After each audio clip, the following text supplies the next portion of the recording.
اللہ تبارک و تعالیٰ نے قرآن پاک میں ارشاد فرمایا وَكُونُوا مَعَ الصَّادِقِينَ صدق اللہ مولانا العظیم۔ اللہ قرآن پاک میں ارشاد فرماتا ہے اور سچوں کے ساتھ ہو جاؤ۔ انہی سچوں کی تفسیر میں سے آج جس ہستی کا ذکر آپ کے سامنے کرنے جا رہا ہوں، میری مراد محبوب سبحانی قندیل لامکانی شیخ عبد القادر جیلانی رضی اللہ تعالی عنہ، غوث اعظم دین من ایمان من، غوث اعظم جان جانے پنجتن۔ سیدنا شیخ عبد القادر جیلانی رضی اللہ تعالی عنہ، آپ کی ولادت بسعادت یکم رمضان المبارک 470 ہجری میں ہوئی۔ آپ کی والدہ محترمہ فرماتی ہیں آپ بچپن ہی سے شریعت مطہرہ کا احترام کرتے تھے۔ آپ کی ولادت بسعادت ہوئی۔ آپ کی والدہ محترمہ فرماتی ہیں رمضان المبارک کا بابرکت مہینہ تھا، عظمتوں والا مہینہ تھا، اور اس پورے رمضان میں آپ رضی اللہ تعالیٰ عنہ نے دن کے وقت دودھ نوش نہ فرمایا، دودھ کی طلب نہ فرمائی، دودھ کے لیے ضد نہ فرمائی۔ ایک بار 29 شعبان المعظم تھی، موسم ابر آلود تھا، چاند کا دکھائی دینا ناممکن تھا، لوگ اسی ششوپمنج میں تھے، تردد میں تھے۔ صبح کے وقت شیخ عبد القادر جیلانی رضی اللہ تعالی عنہ نے دودھ نوش نہ فرمایا۔ والدہ سمجھ گئیں کہ آج یکم رمضان المبارک ہے۔ جب لوگوں نے تحقیق کی تو پتہ چلا کہ آج یکم رمضان المبارک ہی تھا۔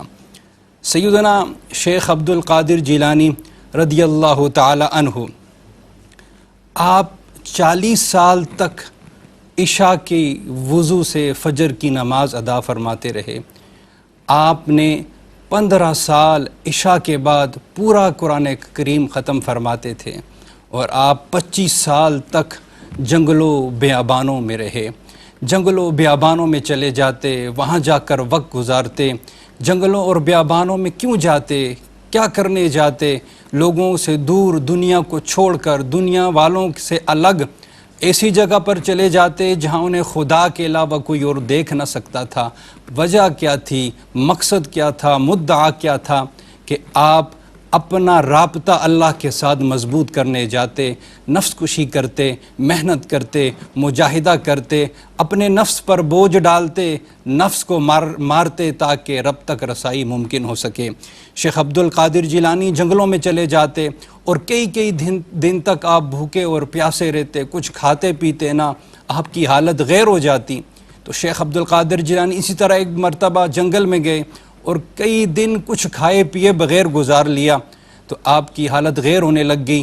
تو اللہ نے آسمان سے بارش کا نزول فرما دیا، بارش برسنا شروع ہو گئی۔ بارش برسی تو بارش کے پانی سے آپ نے پیاس بجھائی پانی کو پی کر۔ تو پھر اس کے بعد روشنی نمودار ہوئی، اس سے آواز آنے لگ گئی، اے عبد القادر، جب بندہ اللہ کے رستے پر چل پڑتا ہے، اللہ کی جانب گامزن ہو جاتا ہے، اللہ کا ہو جاتا ہے، اللہ کی قربت پانے کی کوشش کرتا ہے، تو شیطان اس بندے کے رستے میں ضرور آتا ہے۔ شیطان اس کو اللہ کے قریب نہیں ہونے دیتا، اللہ کا نہیں بننے دیتا۔ تو شیخ عبد القادر جیلانی جب اللہ کا قرب حاصل کرنے کے لیے جنگلوں میں گئے تو شیطان آپ کے رستے میں بھی آیا، آپ کے رستے میں بھی آ کر اس نے پڑاؤ ڈالا اور کہنے لگا کہ شیخ عبد القادر جیلانی میں تمہارا خدا ہوں، آج کے بعد تمہارے خدا نے تم پر حرام چیزوں کو بھی حلال کر دیا اور نماز کو تم پر معاف کر دیا۔ شیخ عبد القادر جیلانی نے سنا تو آپ لا حول ولا قوہ کا ورد شروع کر دیا، اعوذ باللہ من الشیطان الرجیم پڑھنا شروع کر دیا۔ جب آپ یہ پڑھنے لگے تو وہ روشنی ختم ہو گئی، روشنی زائل ہو گئی، ایک اندھیرا چھا گیا، دھواں سا چھا گیا، اور پھر آواز آئی، اے عبد القادر، آج تمہارے علم نے تمہیں بچا لیا۔ تو سیدنا شیخ عبد القادر جیلانی رضی اللہ تعالی عنہ، آپ کا یہ معمول ہوا کرتا تھا، حضور غوث پاک دوپہر کے وقت قیلولہ فرماتے، اور ایک دن قیلولہ فرما رہے تھے کہ آپ کو خواب میں نبی آخر الزمان حضرت محمد مصطفیٰ صلی اللہ علیہ وآلہ وسلم کی زیارت نصیب ہوئی۔ حضور نے فرمایا اے بیٹا عبد القادر، واعظ و نصیحت کیا کرو، درس دیا کرو۔ آپ عرض کرنے لگے یا رسول اللہ میں اجمی ہوں، عربیوں کے سامنے کیسے درس دوں، کیسے ان کو سمجھاؤں؟ حضور نے فرمایا عبد القادر اپنا منہ کھولو۔ حضور علیہ السلام نے 7 مرتبہ اپنا لعاب دن شیخ عبد القادر جیلانی رضی اللہ تعالی عنہ کے منہ میں ڈالا۔ اس کے بعد آپ فرماتے ہیں میں اٹھا تو ظہر کی نماز کا وقت تھا، میں نے وضو کیا، نماز پڑھائی، نماز کے بعد دیکھا کہ لوگ خود جمع ہو گئے، پھر آپ نے درس دیا، ایسا درس دیا لوگ حیران اور ششدر رہ گئے۔ آپ رضی اللہ تعالیٰ عنہ جب درس دیا کرتے، آپ کے درس کا یہ عالم ہوتا تھا کہ جس طرح درس میں بیٹھے ہوئے پہلے بندے کو جس طرح آپ کی آواز سنائی دیتی، ہزاروں کا مجمع ہوتا تھا، اسی طرح آخری بندے کو بھی ویسی آواز سنائی دیتی تھی۔ شیخ عبد القادر جیلانی کو اللہ نے اتنا مقام عطا کیا، اتنی قوتیں عطا کی، اتنی طاقت عطا کی۔ آپ رضی اللہ تعالیٰ عنہ فرماتے ہیں، غوث پاک فرماتے ہیں مرد مومن کے لیے ضروری ہے کہ وہ فرائض میں مشغول ہو، پھر اس کے بعد سنتوں میں مشغول ہو، پھر اس کے بعد نوافل میں مشغول ہو۔ آپ نے فرمایا جو فرضوں کو چھوڑ کر نوافل میں مشغول ہو جاتا ہے تو اللہ اسے ذلیل فرما دیتا ہے۔ اور اس کی مثال آپ نے یوں بیان فرمائی، اگر کوئی بادشاہ کسی کو بلائے، کسی خادم کو بلائے، وہ خادم بادشاہ کے پاس آنے کی بجائے بادشاہ کے کسی امیر خادم کے پاس چلا جائے جو بادشاہ کے ماتحت ہو، تو آپ فرائض پر کیوں زور فرماتے؟ آپ نے فرائض کو کیوں اہمیت دی؟ آپ کو پتہ تھا کہ اللہ کا قرب، اللہ کی بندگی، اللہ کی معیت فرائض کی ذریعے سے بندے کو ملتی ہے۔ سیدنا شیخ عبد القادر جیلانی آپ کی سیرت پاک میں یہ بات شامل تھی کہ حضور غوث پاک یتیموں، بیواؤں، محتاجوں کا خیال رکھتے، آپ یتیموں کے سروں پر دست شفقت رکھتے، آپ مسکینوں کے ساتھ بیٹھا کرتے تھے، آپ غریبوں کی مدد فرمایا کرتے تھے، اور آپ نے تعلیم بھی یہ دی غریبوں مسکینوں کی مدد کرتے رہنا۔ جس کا کوئی نہیں ہوتا تھا غوث پاک اس کے بن جاتے تھے، جس کا کوئی مدد نہیں کرتا تھا غوث پاک اس کی مدد کے لیے پہنچ جایا کرتے تھے۔ سیدنا غوث پاک سے کسی بوڑھے نے سوال کیا، اے غوث پاک، شیخ عبد القادر جیلانی، بندے کو اللہ کا قرب کیسے نصیب ہوتا ہے؟ تو آپ نے فرمایا اس کی ابتدا اور انتہا ہے، اس کی ابتدا تقوی اور پرہیزگاری ہے، یعنی خود کو دنیا سے دور کر دینا، اپنے اندر محنت و مشقت کر کے، مجاہدہ کر کے اللہ کا قرب پا لینا، تقوی اور پرہیزگاری اختیار کر لینا، اور اس کا اختتام فرمایا رضا و تسلیم اور توکل ہے۔ سیدنا شیخ عبد القادر جیلانی کی مجلس میں ایسی ہستیاں بیٹھا کرتی تھیں، امام ابن جوزی علیہ رحمہ، آپ حضور شیخ عبد القادر جیلانی علیہ رحمہ کی مجلس میں آ کر بیٹھتے تھے۔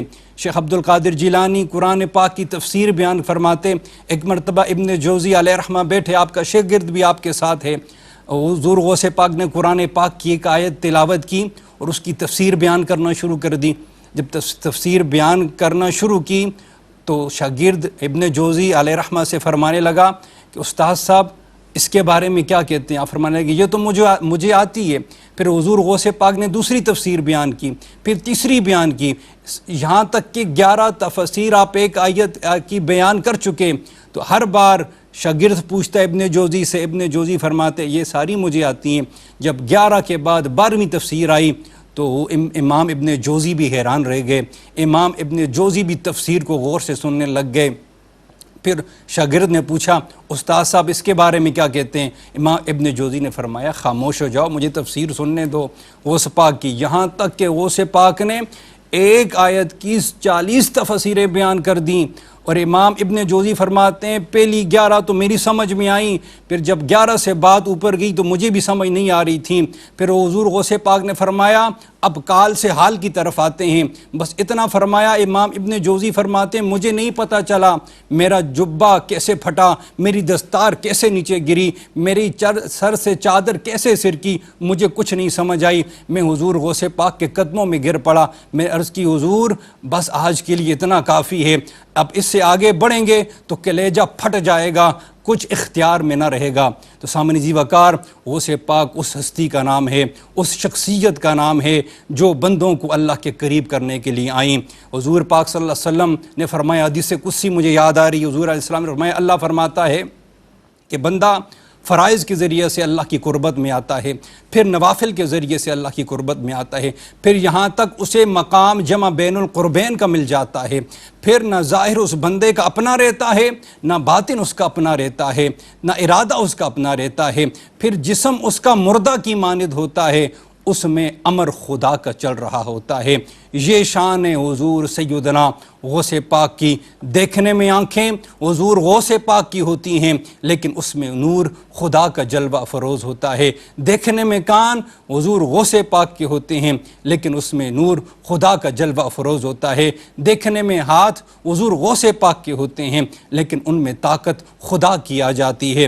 دیکھنے میں قدم حضور غوث پاک کے ہوتے ہیں، تو جب اٹھاتے ہیں تو جرت خدا کی آ جاتی ہے۔ تو سامعین ذی وقار، اللہ کے ولی دنیا میں آئے، لوگوں کو اللہ کے قریب کرنے کے لیے آئے، درس توحید دیا، لوگوں کو شرک و بدعت سے پاک کیا۔ حضور غوث پاک کی بھی یہی شان ہے۔ حضور غوث پاک کی بھی تعلیمات میں یہ چیزیں شامل ہیں۔ حضور غوث پاک دنیا میں تشریف لائے تو آپ نے لوگوں کو شرک و بدعت سے پاک کیا، لوگوں کو بتوں کی عبادت سے چھڑایا، اور یہ فرمایا، لوگوں عبادت کے لائق صرف اللہ ہے، عبادت اسی کی کرنی ہے، جھکنا اسی کے آگے ہے، معبود اسی کو ماننا ہے، بندگی اسی کی کرنی ہے، مانگنا اسی کی بارگاہ سے ہے۔ تو اولیاء اللہ کا یہ معمول رہا ہے۔ اولیاء اللہ جب بھی دنیا میں تشریف لائے، انہوں نے لوگوں کو شرک و بدعت سے پاک کیا، اور اللہ وحدہ لا شریک کا کلمہ سکھایا۔ سامعین ذی وقار، اللہ قرآن پاک میں اور مقام پر ارشاد فرماتا ہے، یا ایتھا النفس المطمئنہ، نفس مطمئنہ کا ذکر کیا۔ یہ نفس مطمئنہ کیا ہے؟ نفس مطمئنہ کرامات کا نفس ہے، نفس مطمئنہ فیوزات ربانیہ کا نفس ہے، نفس مطمئنہ فیوزات محمدیہ کو سمیٹنے کا فیض ہے۔ نفس مطمئنہ جب بندہ عبادت کے ذریعے سے، فرما برداری کے ذریعے سے، حسن اخلاق کے ذریعے سے، حسن احوال کے ذریعے سے، مختلف گھاٹیوں سے گزرتا ہوا جب صالحیت کے مقام پر قدم رکھتا ہے، تو اللہ کی بارگاہ سے اسے اچھی رغبتیں، اچھی رعنائیاں قرب خدا میں فنا کرتی جاتی ہیں۔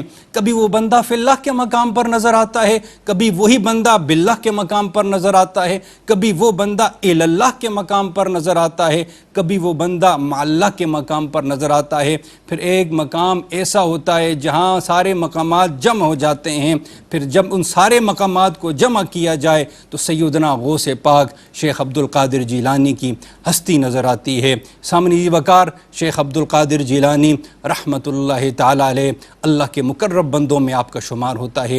شیخ عبد القادر جیلانی کی تعلیمات میں سے یہ تعلیمات ہیں کہ لوگوں مسکینوں کے سروں پر ہاتھ رکھو، یتیموں کے سروں پر ہاتھ رکھو، بیواؤں کے دکھ درد کے ساتھی بنو، غریبوں کے ساتھی بن جاؤ، مسکینوں کو اپنا ہم نشین بنا لو، مسکینوں کو اپنا ہم جلیس بنا لو، ان کے پاس بیٹھا کرو، ان کی قربت میں رہا کرو، ان سے ملایا کرو، تاکہ تمہارے اندر بھی تقوی آئے، تمہارے اندر بھی عاجزی آئے، تمہارے اندر بھی انکساری آئے۔ تو یہ ہمیں اولیاء اللہ کی زندگیوں سے یہ سبق ملتا ہے۔ اولیاء اللہ جتنی بھی دنیا میں آئے، وہ جتنے بھی ولی بنے، وہ ولایت انہیں غوث پاک کے بغیر مل ہی نہیں سکتی۔ جتنے بھی دنیا میں اللہ کے ولی ہیں، ان سب کے سروں پر غوث پاک کا قدم ہے، اور غوث پاک کی مہر جس کے سر پر نہیں، جس کے اوپر نہیں لگی، اسے اللہ ولایت نہیں عطا فرماتا۔